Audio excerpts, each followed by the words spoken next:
70 বছরের পুরনো ঐতিহ্যবাহী একটা হোটেলের আজকে রিভিউ দিতে চলে আসছি।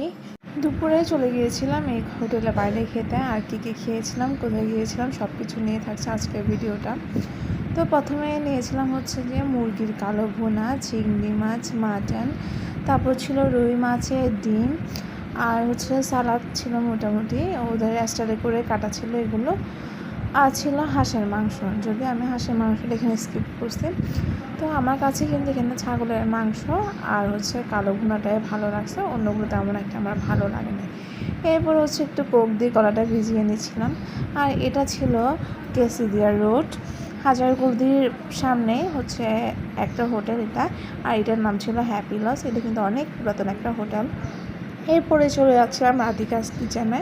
তো ওখানে গিয়ে দেখি হচ্ছে অনেক বেশি বৃষ্টি পড়তেছিল, যার কারণে হচ্ছে আমরা একটু দাঁড়িয়েছিলাম ওখানে। এখানে এসেছিলাম দই খেতে, কিন্তু যতটা ভালো বলেছিল অতটা ভালো কিন্তু আমার এদের দইটা লাগেনি। এদের দইটা টক মিষ্টি ছিল, অতিরিক্ত মিষ্টি ছিল। এর থেকে আমার কিন্তু গোবিন্দ দাসের দই অনেক বেশি মজা লাগে। তাও হচ্ছে আমি একটু খেয়ে নিয়েছিলাম, মোটামুটি ভালোই ছিল, তেমন একটা খারাপ না। যদি আমি মিষ্টি বেশি পছন্দ করি, যার কারণে হচ্ছে আমার একটু টক ছাড়া মিষ্টি দইটা একটু বেশি ভালো লাগে। এটা টক মিষ্টি একটু বেশিই ছিল। সেদিন আসলে কোনো প্ল্যানিং ছাড়াই হচ্ছে হঠাৎ করে বের হয়ে যাওয়া হয়, যে চিন্তা করলাম যে অনেক দিন হ্যাপি লজে খাওয়া হয়নি। আর রাধিকার দইটাও কেমন একটু, একজন আমাকে বলেছিল যে রাধিকার দইটা একটু খেয়ে দেখবেন, এটা নাকি অনেক মজা। তো আসলে ওই জন্য হচ্ছে আমি গিয়েছিলাম।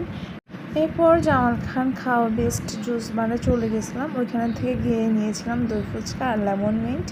তো আজকে এতটুকু, সবাই ভালো থাকবেন।